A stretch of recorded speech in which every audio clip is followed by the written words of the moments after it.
Colleagues, Senate Bill 832 is about honoring the courage, shared sacrifice, and commitment that millions of Americans made during World War II to serve their country during the most destructive war in our nation's history. Not only those who served in the military, but those who served at home.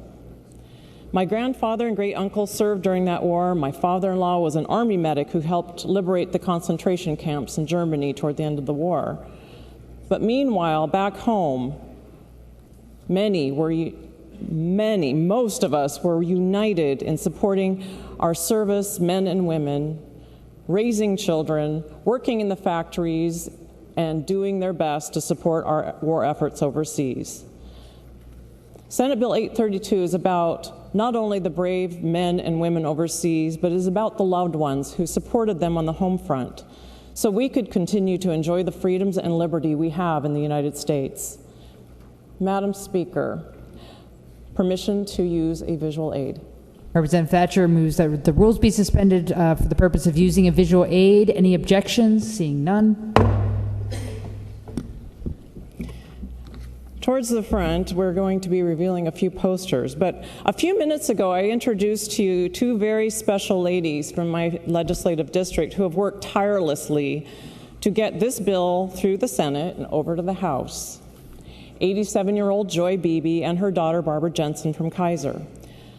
Growing up on the outskirts of London during the Battle of Britain, she spent many a sleepless night under a large table issued by the government to protect her family in their home. In 1945, Joy married Carl Beebe, an American from what is now the Kaiser area, serving in the U.S. Army Signal Corps in England toward the end of the war. A couple years later, they arrived in the Salem area with $10 in their pocket and a 2-year-old child to care for. You can see Joy and Carl's wedding pictures in the front of the chamber. Joy eventually wrote a book about the whole experience. I have a copy at my desk. And it was released last year. It's called Snapshots of a War Bride's Life, England to America. Her daughter Barbara was so inspired by her mother's story, she spent the past few years working on a variety of projects to recognize the greatest generation and to inspire future generations. Barbara is now the Oregon State Representative for a national campaign called America's Spirit of 45 Day Initiative, to be held on the second Sunday in August, set aside as a day of remembrance. August 14th, 1945, is the day President Truman announced World War II was over and the world rejoiced. If Senate Bill 832 is enacted, I understand Oregon will be the third state to declare the Spirit of 45 Day on the second Sunday in August to honor the service and sacrifice of the World War II generation, that greatest generation. Oregon will be joining hundreds of communities across the country if we grant the state recognition. I saw some recent figures that there were nearly 150,000 Oregonians who served in the military during World War II, and still 24,000 of them are alive today. With Memorial Day just around the corner, the timing on this legislation is fitting and the message is timeless. I urge you to honor those servicemen and women and their families who supported them on the home front by voting yes on Senate Bill 832. Thank you.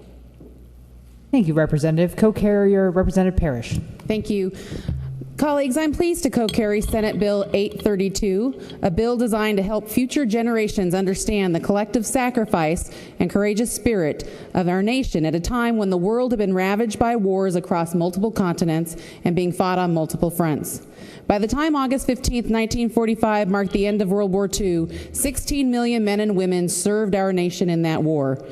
Of that number, over 670,000 were wounded and more than 450,000 were killed in the line of duty. The Spirit of 45 movement is not just about the events of VJ Day. It's not just about the events that shaped the United States' involvement in the war. Arguably, World War II was one of the most destructive wars in our nation's history. Rather, the Spirit of 45 movement is about the resilience of Americans who stood strong against destructive forces around the globe that killed millions of innocent people. Americans who didn't go overseas as soldiers, nurses, medics, and scouts stayed home and built ships, grew victory gardens, bought war bonds, and waited by the mailbox for news of a loved one. It was a time when politics didn't divide our nation, and people worked together for a common cause. The end of that war moved our nation forward in a way the people who lived through it could not have possibly imagined. Tom Brokaw has said that the Americans who came of age during World War II are our greatest generation. They lived a life of deprivation and hunger during the Depression. They fought for global freedom during the war. And when they returned home, their contributions spurred decades of innovation, economic development, and a commitment to continue working towards keeping the world safe from fascists, terrorists, and those whose worldview is to destroy the freedom of others. Sending soldiers around the globe had another effect on our nation during that time. Between 1942 and 1952, the United States welcomed nearly 300,000 women from around the globe as new citizens. These war brides came from Europe, Australia, New Zealand, and Asia. Joy Beebe, who is acknowledged in our courtesies and whose pictures with her husband are up front, was one of an estimated 100,000 women who came from the United Kingdom on the arm of a soldier. Now, what is amazing about these war brides is not just the role they had in caring for our soldiers while they served overseas, but when they arrived in the United States, how quickly they adapted to our culture and embraced what it means to be an American. And they have a special place in the American story because they are the keepers of history. They had a front row to the seat to the devastating loss of countless men and women from their native countries.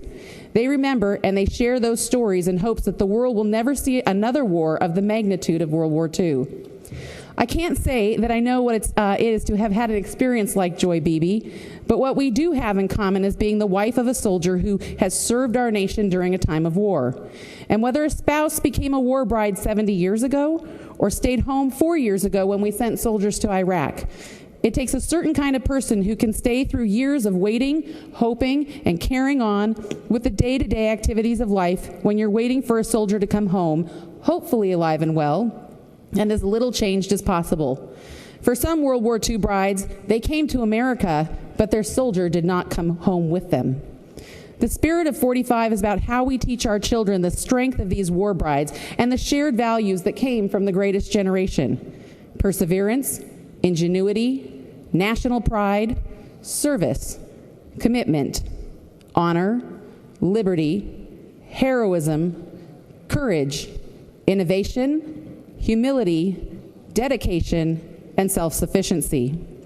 In our hearing on SB 832, we heard testimony from 13-year-old Casey Chafin, whose mother purchased Mrs. Beebe's book about her experience as a war bride, and they made a personal connection that inspired Casey to learn this piece of our history and get involved with carrying the message on to her friends.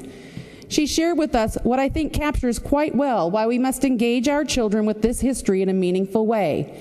She stated, "World War II changed the lives of many, and as a generation of plugged-in children, we are forgetting the past. Many kids' worlds now revolve around technology.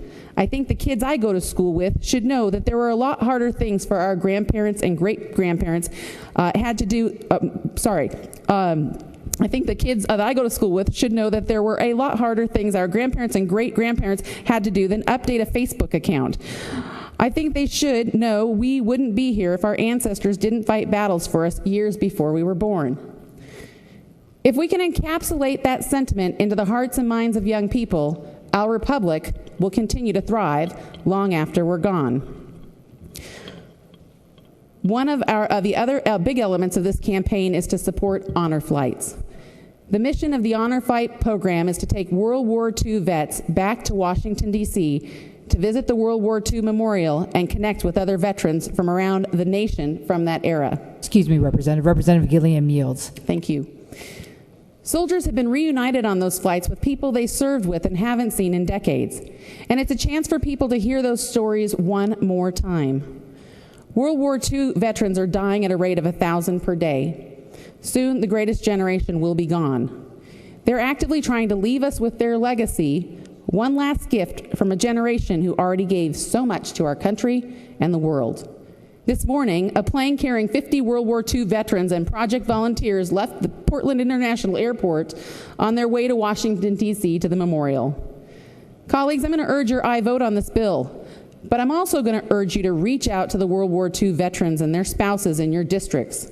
They have a story to tell, and it needs to be heard before it's too late. Engage these quiet heroes and help them connect to young people in your communities so the next generation can learn from their stories. As legislators, we need to remember that but for the courage and sacrifice of those who have served and the loved ones who supported them, that we even have the privilege of serving as elected officials. To Mrs. Beebe, it's the honor of our state that you found your way from England to Oregon and that you continue to support your soldier and your adopted country with the same sense of spirit and perseverance that brought you to us those many years ago. The work that you and your daughter are doing on behalf of our state will have a lasting impact. So thank you for all your efforts to keep the spirit alive.